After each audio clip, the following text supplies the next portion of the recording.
Bismillahirrahmanirrahim. Welcome to my YouTube channel. My name is Tariq Javed.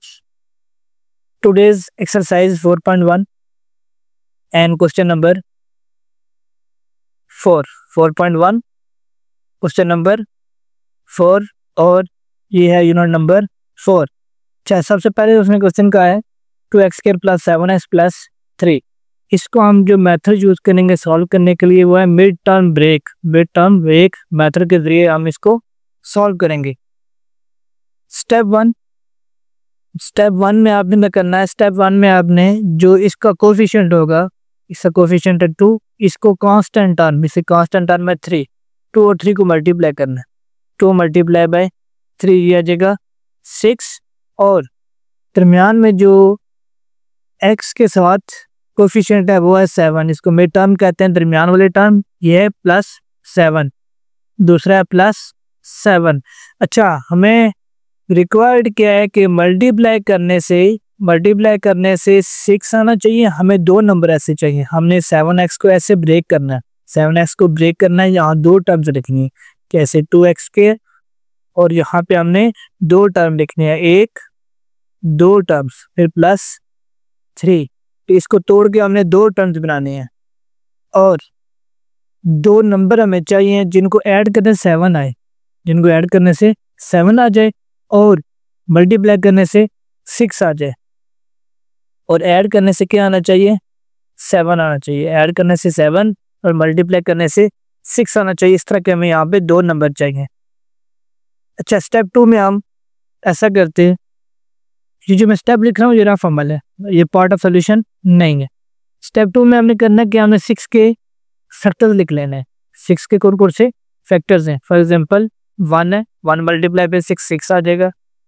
2 है, 2 × 3 6 आ जाएगा. इसके अलावा 1 2 3 और 6, इसके अलावा 6 के कोई भी और फैक्टर मौजूद नहीं है. हम इनको इस तरह भी देख सकते हैं, -1 × -6 तभी माइनस +6 आंसर आ जाएगा. -2 × -3 ये भी पॉसिबल है, इसका भी +6 आंसर आ जाएगा. तो हमारे पास जो पॉसिबल पेयर्स हैं नंबर के, वो या तो ये हो सकते हैं, या ये पेयर हो सकता है, या ये पेयर हो सकता है, या ये पेयर. इन 4 में से एक होगा. अच्छा, क्या बताया था? हमें रिक्वायर्ड मल्टीप्लाई करने से 6 आना चाहिए. तो सबका जवाब 6 आ रहा है. सबका आंसर क्या आ रहा है? 6 आ रहा है. 1 को 6 से मल्टीप्लाई करता है 6, 2 3 6, 1 6 6, 2 3 6. दूसरी जो हमारी शर्त थी वो थी +7. ऐड करने से +7 आना चाहिए. अब हम देखते हैं कि +7 कौन दे रहा है. 6 और 1 इनको ऐड करेंगे तो +7 आ जाएगा. इनको ऐड करेंगे तो 5 आएगा, नहीं. इनको ऐड करेंगे तो -7 आएगा, ये भी नहीं. और ये देगा -5. तो ये हमारे रिक्वायर्ड पेयर ऑफ फैक्टर्स हैं जो हमें सोल्यूशन में हेल्प आउट करेंगे. तो ये 1 है, 1 मेन कि सिंपल x आ जाएगा 1x, और 6 है तो ये आ जाएगा +6x. ये 6x और x 7 है, दोनों को ऐड करने से 6 और 1 को ऐड करने से 7 आ जाएगा, और 6 और 1 को मल्टीप्लाई करेंगे तो 6 आ जाएगा. और 6 हमें कैसे मिला? ये कोफिशिएंट, x के कोफिशिएंट और लास्ट जो कांस्टेंट टर्म है उनको मल्टीप्लाई करने से मिला. अच्छा, अब हम कॉमन लेंगे. कॉमन लेने का तरीकाकार ये है कि कॉमन लेना है इन दो में से कॉमन लेना है. इन दो में कॉमन आ रहा है x, इसमें भी x मौजूद है, इसमें भी x मौजूद है. उसको एक दफ़ा बाहर लिखना है ब्रैकेट के अंदर. क्या लिखना है? यहाँ 2x² था, एक x कट गया, वो बाहर चला गया, 2 बच गया यहाँ पे, और x² था, एक x बाहर गया तो एक x बच गया, प्लस एक ही x मौजूद है, वो बाहर चला गया, तो जहाँ कुछ ना बचे वहाँ 1 लिखते हैं. अब इन दो में देखें कॉमन क्या आ रहा है. इनमें कॉमन आ रहा है 3, कॉमन आ रहा है 3. अब यहाँ 6 था, 3 का टेबल पढ़ना है. 3 2 are 6, फिर ये x प्लस और 3 1 are 3, तो 2x + 1 ये आ गया, और फिर x + 3 ये दूसरी ब्रैकेट आ गई. तो ये आपका इसका आ गया सॉल्यूशन या आंसर. इसी तरह पार्ट टू में देखें, वही तरीका करना है आपने कि स्टेप वन में आपने 2 × 15 करना है. तो मल्टीप्लाई बाय 15 30 आ जाएगा। मल्टीप्लाई करने से 30 चाहिए और बाय एडिंग ऐड करने से आपको चाहिए 11। ऐड करने से 11, दो नंबर ऐसे तलाश करने हैं जिनको ऐड करने से 11 आए, मल्टीप्लाई करने से 30 आए। तो कैसे ढूंढेंगे? ढूंढने का आसान तरीका, स्टेप 2 आप लिख लें। ये स्टेप टू ये सिर्फ समझाने की हद तक है। आपका सोल्यूशन ये होगा सारा, ये वाला, ये आपका रफ अमल है। तो 30 के जो फैक्टर्स होंगे वो क्या होंगे? 1 होगा, 1 मल्टीप्लाई बाय 30 है, 2 मल्टीप्लाई बाय 15 है, 3 मल्टीप्लाई बाय 10 है, 5 मल्टीप्लाई 6 है। इसके अलावा और कोई फैक्टर नहीं है इसके अलावा और कोई फैक्टर नहीं है। जस्ट यही इसके फैक्टर्स हैं 1 2 3 5 6 10 15 और 30। इनको हम इस तरह भी ले सकते हैं। -1 मल्टीप्लाई बाय -30 है, -2 -15 -3 -10 -5 -6, ये भी बन सकते हैं। अच्छा, अब हमें क्या चाहिए था? 11। ऐड करने से 11, तो कौन से फैक्टर्स हैं जो ऐड करने से 11 दे रहे हैं? तो ऐड करने से 11 दे रहा है 6 और 5। ये 6 और 5 हमें ऐड करने से 11 दे रहा है। तो ये हमारा रिक्वायर्ड पेयर ऑफ फैक्टर्स है जो हमें सोल्यूशन में हेल्प आउट करेगा। 5 और 6 के 5 और 6 को मल्टीप्लाई करें तो 30 आता है, और अगर इनको ऐड करें तो 11 आता है। ऐड करने से 11 और मल्टीप्लाई करने से 30। तो हम लिखेंगे 2x स्क्वायर 11x की जो आ जाएगा plus 5x plus 6x plus 15। अब इन दो में कॉमन आ जाएगा x कॉमन लेंगे, इन दो में से यहाँ से भी x कैंसिल, यहाँ से भी x कैंसिल, यहाँ 2 बच गया, ax बच गया प्लस, और यहाँ पे सिर्फ 5 बच गया। इसी तरह यहाँ पे कॉमन आ जाएगा, अच्छा इन दो में कॉमन आ जाएगा 3 प्लस 3 कॉमन आ गया। अब 6 तक टेबल पढ़ना है। 3 2 जार 6 x प्लस और 3 5 जार 15। अगर ये ब्रैकेट और ये ब्रैकेट सेम आ जाए तो समझ जाए कि आपका सोल्यूशन बिल्कुल करेक्ट है। तो ये आ गया 2x प्लस 5 और फिर आ गया x प्लस 3। ये आपका हो गया रिक्वायर्ड आंसर इस पार्ट का। अच्छा, पार्ट नंबर 3 में ये कोफिशिएंट है 4 और ये कोफिशिएंट है 3। तो ये आ जाएगा 4 मल्टीप्लाई बाय 3 इक्वल टू 12। ये हो गया स्टेप 1 कि 4 मल्टीप्लाई बाय 3 12। मल्टीप्लाई करने से 12 आना चाहिए और ऐड करने से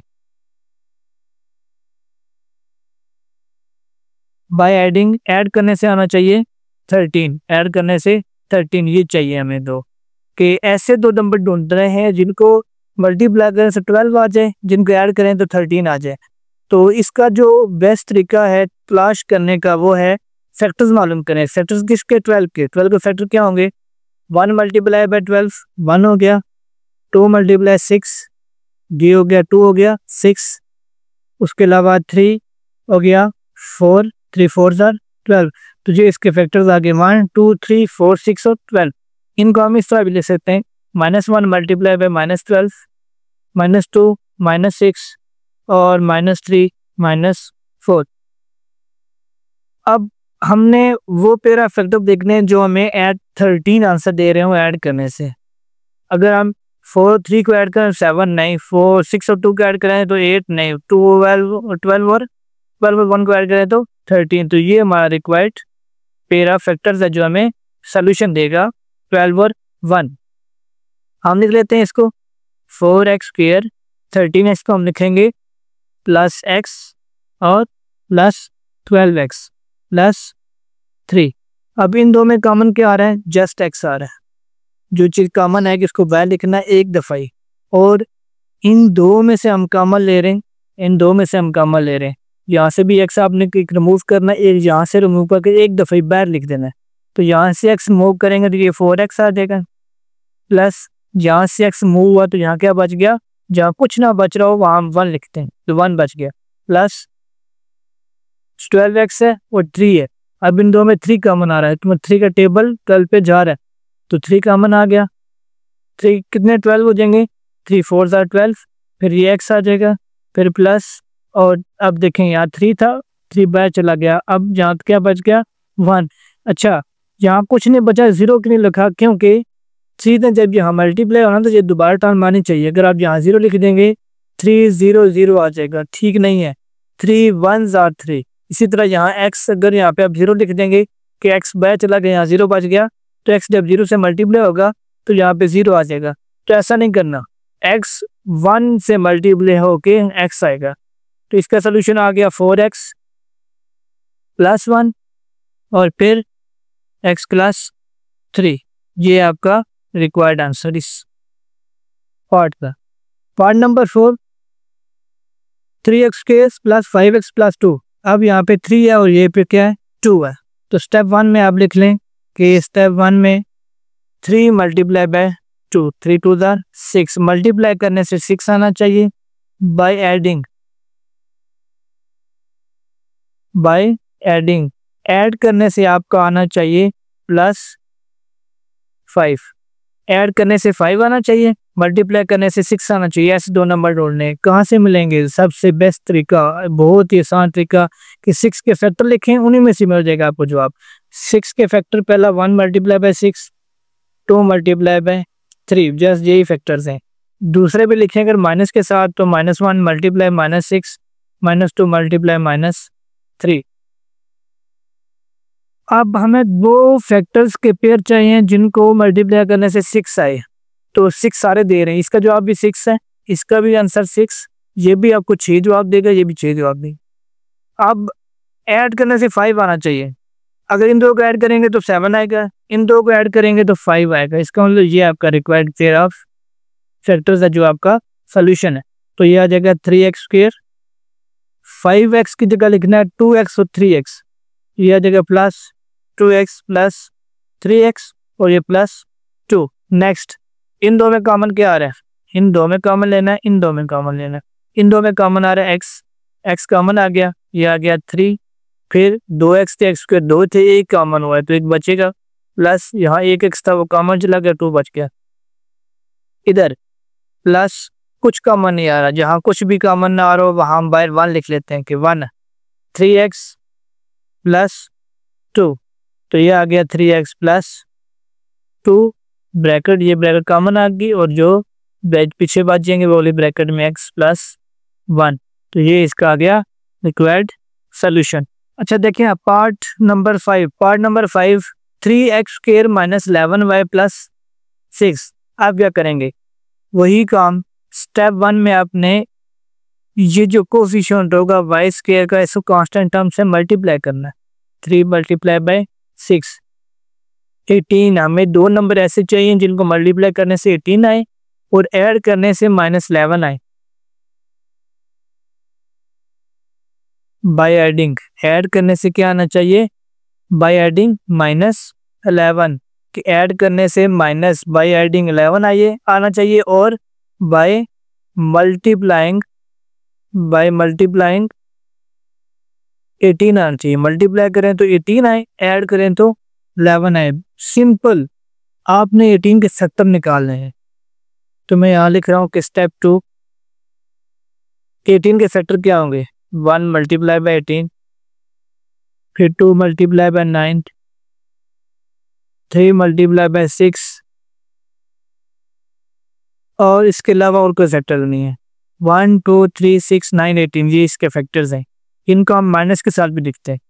हमें चाहिए +19, तो -1 × -18 ये भी हो सकता है, माइनस माइनस प्लस हो जाएगा। -2 × -9 भी हो सकता है, -3 × -6 भी हो सकता है, ये पॉसिबल है। 1 2 3 4 5 6।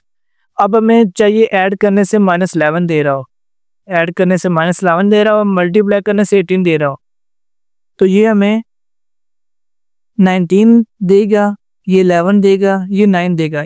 ये तीनों नहीं है, ये तीनों नहीं है। फिर इन दो को ऐड करेंगे तो ये आएगा -19, ये भी नहीं है। इन दो को ऐड करेंगे तो अच्छे को देख लेते पहले, इनको ऐड करेंगे तो ये देगा -9, ये भी नहीं है। इनको ऐड करेंगे तो ये देगा -11, ये दे रहा है -11, तो ये हमारा रिक्वायर्ड पेयर है। तो हम लिख लेंगे कि 3y² माइनस, अब -11y को ब्रेक ऐसे करना है, -2y -9y और +6 के -9 और -2 -11y बनेंगे, 9 2 ज़र 18, 6 3 ज़र 18 आया था, तो इन दोनों को मल्टीप्लाई करने से 18 भी आ जाएगा। तो ये 2 नंबर रिक्वायर्ड थे। अब कॉमन लेते हैं, इन दोनों में से कॉमन लें तो जस्ट y कॉमन आएगा और ये बचेगा 3y -2, इधर 2 बचेगा, माइनस अब इन दो में कॉमन आएगा 3 कॉमन आ गया और 3 3 ज़र 9, फिर ये y, ये प्लस है, चेंज हो जाएगा क्योंकि बाहर माइनस आया तो ये माइनस माइनस प्लस, ये चेंज हो जाएगा, -3 2 ज़र 6, तो ये आ गया 3y -2 और फिर आ गया y -3। ये आपका रिक्वायर्ड सोल्यूशन। अच्छा, पार्ट नंबर 6 2y² -5y + 2। अच्छा, अब इसमें ये 2 है और ये भी 2 है, तो आपने स्टेप 1 में क्या करना है, स्टेप 1 में आपने 2 × 2 के कोफिशिएंट ऑफ y² को कांस्टेंट टर्म से मल्टीप्लाई करना है, 4 आ जाएगा और ऐड करने से क्या आना चाहिए, -5। दूसरा जो रिक्वायर्ड है वो है -5, मल्टीप्लाई करने से 4 आना चाहिए और ऐड करने से -5 आना चाहिए। तो स्टेप 2 सिंपल, आपने क्या कर लेना है, फैक्टर्स मालूम करने हैं 4 की। तो 4 के फैक्टर 1 × 4 है और 2 × 2। इसका -1 × -4 भी लिख लेते हैं, -2 × -2 भी ले सकते हैं। माइनस के साथ क्यों लिख रहा हूँ, क्योंकि अगर ये पेयर बनाएंगे फैक्टर्स का तो 4 1 ज़र 4 देगा, ये भी 2 2 ज़र 2 ज़र 4 देगा, तो ये भी तो दे रहा है माइनस और माइनस प्लस 4 1 ज़र 4, इसी तरह माइनस प्लस 2 2 ज़र 4, ये भी 4 और ये भी 4, सारे 4 सब देते हैं, इसलिए मैंने ये भी पॉसिबिलिटीज लिख ली हैं। अब मुझे चाहिए हम ऐड करने से -5, ये ऐड करने से क्या आएगा, 5 आएगा, ये 4 आएगा, ये 2 नहीं है, इन दो को ऐड करो तो ये -4 आएगा, ये भी नहीं है, ये रिक्वायर्ड है। -5 -1 इन दोनों को ऐड करोगे तो -5 आंसर आएगा, तो ये रिक्वायर्ड है। मल्टीप्लाई करने से +4 आ रहा है और ऐड करने से -5 आ रहा है, तो -1 -4 ये 2 पेयर ऑफ फैक्टर्स हैं जो हमें रिक्वायर्ड है। तो हम यहाँ लिख लेंगे 2y², ये इसकी जगह आ जाएगा -y और -4y + 2।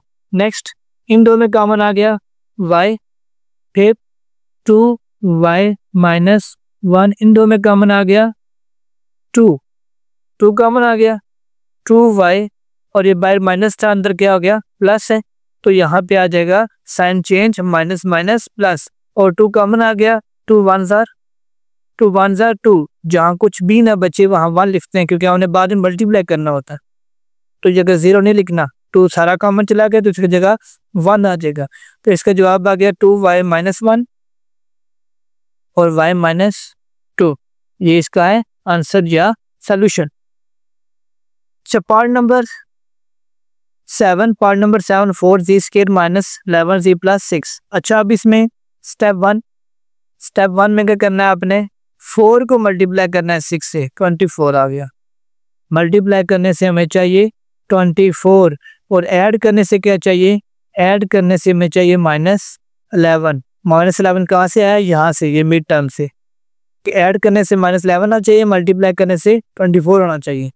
तो स्टेप 2 में आपने फैक्टर्स मालूम करने, स्टेप 2 में फैक्टर्स मालूम करने, और फैक्टर किसके, 24 के फैक्टर्स क्या आएंगे, 24 के फैक्टर्स आएंगे 1 × 24, 1 जो फैक्टर सबका है, इसके अलावा फैक्टर्स आ जाएगा 2 × 12, फिर 3 × 8, इसके अलावा 4 × 6, ये इसके फैक्टर हैं। हम दूसरे पे लिख लेते हैं, दूसरे क्या है, -2 × -12, -3 × -8, -4 × -6, ये भी पॉसिबिलिटीज हैं। इस सारे के सारे मल्टीप्लाई होने से आपको आंसर देंगे, और ये भी है -1 × -24, ये सारे के सारे आपको मल्टीप्लाई करने से आंसर देंगे 24। अब आपने ढूंढना है वो पेयर ऑफ फैक्टर्स जो आपको -11 ऐड करने से दे रहा हो। तो इनमें से एक ऐसा होगा जो -1 दे रहा होगा। अच्छा, ये सारे तो नहीं है, ये प्लस वाले हैं। प्लस वाला कोई भी नहीं हो सकता, माइनस वाले भी आते हैं। इनको ऐड करेंगे -25 देगा, इनको ऐड करेंगे -14 देगा, इनको ऐड करेंगे तो आपको -11 देगा, इनको ऐड करेंगे तो -10 देगा। तो ये हमारा रिक्वायर्ड पेयर ऑफ फैक्टर्स हैं जो मिल के हमें वो दो नंबर्स देंगे। तो हम लिख लेते हैं 4z स्क्वायर -11, z की जगह आ जाएगा -3z और -8z + 6। अब इन दो में कॉमन लेते हैं हम। कॉमन क्या आएगा, यहाँ 3 है, यहाँ 4 है, नहीं कॉमन आ सकता, z कॉमन आएगा, इधर भी z है, इधर भी z है, z कॉमन आ गया तो ये 4 आ गया। 2z थे, एक z कॉमन चला गया, माइनस और इधर बच गया 3 और यहाँ से भी कॉमन चला गया। दोबारा बता रहा हूँ, जो चीज़ कॉमन होगी बार एक दफ़ा लिखनी है और जिन में से कॉमन ले रहे हैं, इन दो में से कॉमन है, सब में से काटना है। यहाँ से भी एक z कटेगा, यहाँ से भी एक z कटेगा, तो यहाँ से भी कटा, यहाँ से भी कटा, यहाँ से कटा, एक z बचा, यहाँ से कटा, कुछ भी नहीं बचा, यहाँ सिर्फ 3 आ गया। इसी तरह माइनस, इन दो को अगर कॉमन लेंगे, इन दो में से कॉमन 2 आएगा। 2 कैसे आएगा कि 2 ऐसा फैक्टर है, HCF कह लें आप, हाईएस्ट कॉमन फैक्टर है इसका और इसका, जो इन दो को डिवाइड कर रहा है। 2 कॉमन आ गया, 8 है, तो 2 4 ज़ार 8, z प्लस है, माइनस हो जाएगा, क्यों, बाहर माइनस है तो माइनस माइनस प्लस, 2 3 ज़ार 6 आ गया, 4z -3 और फिर आ जाएगा z -2। तो ये आ गया रिक्वायर्ड इसका सॉल्यूशन। अच्छा, आप देखिए लास्ट पार्ट 6 + 7x -3x के। अब इसको हम अरेंज करते हैं। अरेंज कैसे करते हैं कि सबसे पहले हाईएस्ट डिग्री वाली टर्म लिखते हैं, यह आ जाएगी -3x के, फिर 7x और फिर आखिर में कांस्टेंट टर्म +6। ये प्लस है तो ये +6, ये माइनस है तो ये माइनस आ जाएगा। अच्छा, आप देखें कैसे हल करते हैं इसको। अब जो हमारे पास x के कोफिशिएंट है वो -3 है, तो आपने क्या करना है, -3 को मल्टीप्लाई करना है 6 से, तो ये जवाब आएगा -18। ये आपको आंसर देगा -18। ये हमारा स्टेप 1 है कि मल्टीप्लाई करने से आपको -18 चाहिए और ऐड करने से आपको चाहिए +7। ये भी टर्म +7 कि ऐसा दो नंबर्स तलाश करने हैं जिनको ऐड करें तो +7 आ जाए, मल्टीप्लाई करें तो -18 आ जाए। तो -18 के हम फैक्टर्स निकालते हैं। -18 के फैक्टर्स क्या होंगे। अब ये जो पार्ट 8 है ये बाकी सबसे थोड़ा सा मुख्तलिफ है। मुख्तलिफ कैसे है, इन सब में हम क्या करते थे, प्लस वाले, ये सारे प्लस वाले लिए, ये भी प्लस वाले लिए, प्लस और यहाँ पे प्लस चाहिए था, माइनस इसमें भी हमें प्लस चाहिए था मल्टीप्लाई करने से। अब इसमें हम साइन अल्टरनेट यूज करेंगे। स्टेप 2,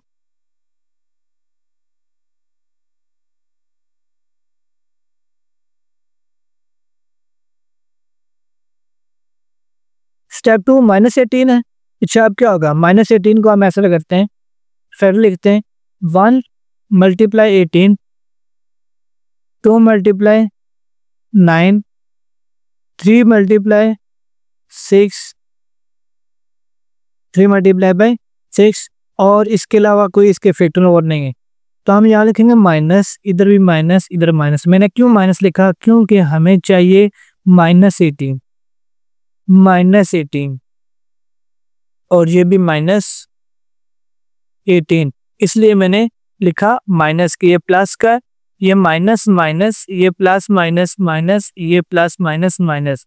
दूसरी पॉसिबिलिटी क्या बनेगी, वो बनेगी 1 × -18, 2 × -9, 3 × -6, ये भी आ जाएगा -18 और ये भी -18 कि मैंने उनको अब अल्टरनेट साइन यूज किए हैं। अब हमें चाहिए +7, कौन सा पेयर हमें ऐड होकर +7 देगा। इन सब में से दे सारे -18 रहे, इस कंडीशन के लिए सारे फुलफिल हैं, इस कंडीशन को सारे फुलफिल कर रहे हैं। -18 के मल्टीप्लाई करने से -18 आना चाहिए। सब फुलफिल कर रहे हैं ये सारे के सारे। लेकिन अब हमें दूसरी कंडीशन भी फुलफिल करानी है, वो है +7 के ऐड करने से +7 है। अगर इन दो में ऐड करूंगा ना तो ये मुझे देंगे 17, ये मुझे देगा 7, ये मुझे देगा 3, ये 7 देगा और ये 3। तो ये है मेरा रिक्वायर्ड पेयर ऑफ फैक्टर्स जो मुझे ऐड करने से -2 और +9 ऐड करने से जाएंगे +7। अगर इन दो को ऐड करें तो ये -17 -7 और ये -3, ये 3 नहीं है, ये भी नहीं है, ये भी नहीं है। दूसरी कंडीशन सिर्फ ये फुलफिल कर रहा है। इसका मतलब ये हुआ कि ये जो पेयर ऑफ फैक्टर्स हैं ये हमारे रिक्वायर्ड जिनको मल्टीप्लाई करने से -18 आ रहा है और ऐड करने से 7 आ रहा है। तो हम इसको लिख लेंगे -3x² + 7x लिखा जाएगा -2x और +9x +6। अब इन दो में से कॉमन लेना और इन दो में से कॉमन लेना। इन दो में से कॉमन लें तो x कॉमन आ जाएगा और माइनस भी कॉमन ले लेते हैं, -x कॉमन आ जाएगा, -x कॉमन आ गया तो 3 बच गया और x बच गया। यहाँ से माइनस कॉमन हुआ तो प्लस, क्यों बाहर माइनस हो तो ये साइन चेंज हो जाता है कि माइनस प्लस माइनस आएगा 2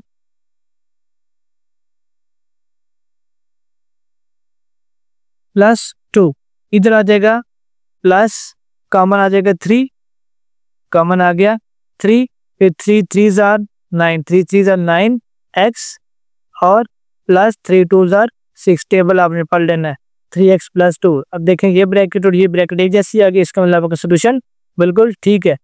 तो ये आ जाएगा 3x + 2 ब्रैकेट जो है जैसे कॉमन आ जाएगी और फिर आ जाएगा -x + 3। तो ये आपका हो गया इसका रिक्वायर्ड सोल्यूशन और आपका क्वेश्चन नंबर 4 कंप्लीट हो गया।